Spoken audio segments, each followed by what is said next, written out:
Hello everyone, it's me Sonika Gurung and today we are going to Sivapur Hill. अहिले चाहिँ भाइ र म चाहिँ घरबाट रेडी भएर निस्किरहेको। म चाहिँ भिडियो बनाउँदै अगाडि हिँड्दा छु। मेरो भाइ चाहिँ पछि आइरहेको छ हैन।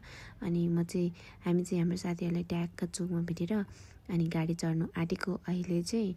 अनि शिवपुरी जाने गाडी नपाएर हामी चाहिँ त नुवाकोट जाने बसमा बसेको। अनि हामी चाहिँ लास्ट सिटमा परेको छौं किनभने अस्ति लास्ट टाइम जाने बेलामा यस्तै भएको थियो।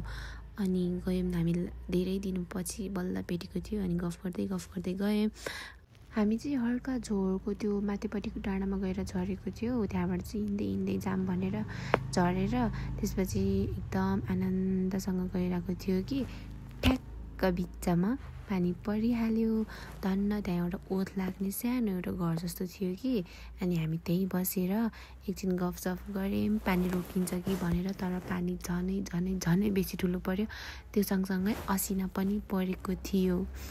अनि हामी चाहिँ एकछिन बसिरह्यो। अनि अरू बिचारा दाइहरू त्यो बाइकमा आउने दाइहरू त भिजेर सबैजना दौडिँदै आउँदै त्यही ओत लाग्ने हामी बसिरहेको ठाउँमा नै आएर बसिरहनु भएको थियो। धन्न त्यो एउटा झन् 7जना कि 8जनाको बच्चाहरूको ग्रुप थियो है। उनीहरू त झन् आमा यति रुजेको थियो कि अब उनीहरू त बेला नै यस्तै हो जस्तो लाग्छ हैन मलाई चाहिँ।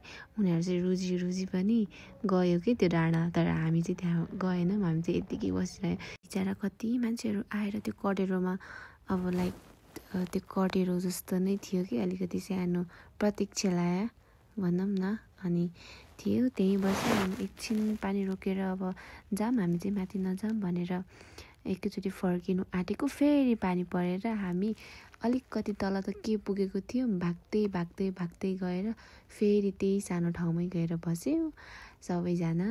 आमा गाह्रो भएर यति पछि त जाडो पनि हुन थाल्यो।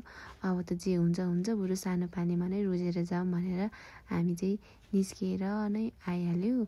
सानो पानी नै परिरहेको थियो। त्यस्तो ठुलो परेको थिएन।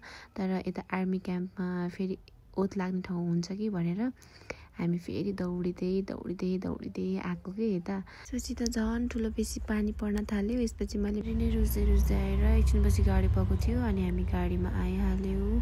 दौडिँदै आज मेरो दिन यतिकै नै सक्यो। मेरो मिनी ब्लग यति नै। Thank you for them who will watching this video.